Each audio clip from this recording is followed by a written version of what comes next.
The number of Nigerian women and girls who leave for the Middle East to offer their services as domestic help has taken on a new dimension, with some reaching out to anyone who can save them from what they allege is domestic slavery. In the last few weeks, TVC News has been on the receiving end of SOS calls from at least 3 victims who say their lives are in danger.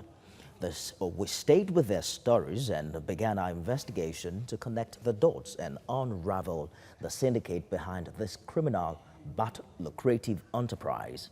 Our foreign affairs correspondent caught up with the Lebanon's ambassador to Nigeria, Houssam Diab.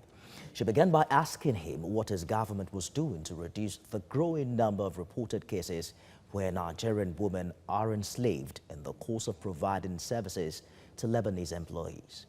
I haven't heard any news regarding what you're saying, any official, from official sources. I'm surprised to hear about it.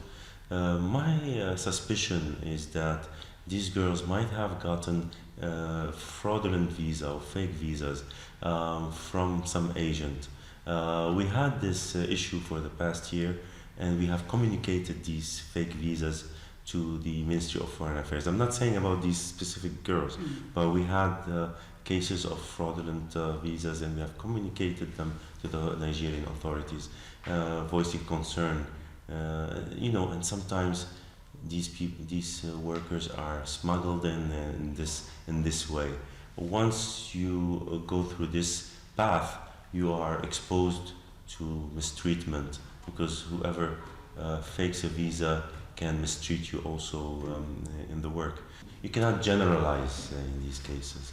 For example, we have a case here of a Lebanese that got arrested at DSS, and we haven't been, it's been 4 months that he's been detained here without proper communication from official sources, and he's still here in his freedom. He's not allowed to go back to Lebanon without due process, and he hasn't been given any due process.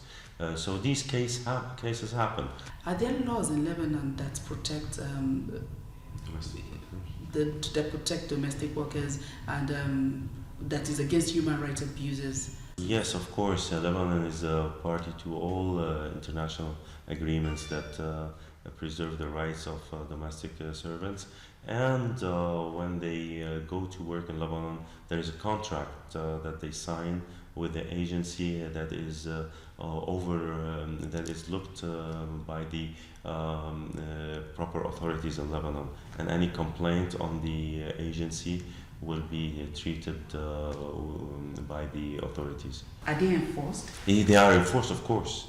So anybody caught wanting can be punished? Yes, of course. Of course, they can be taken to court, and sometimes these offices, these agencies are closed in Lebanon if they are proven to have mistreated their domestic workers.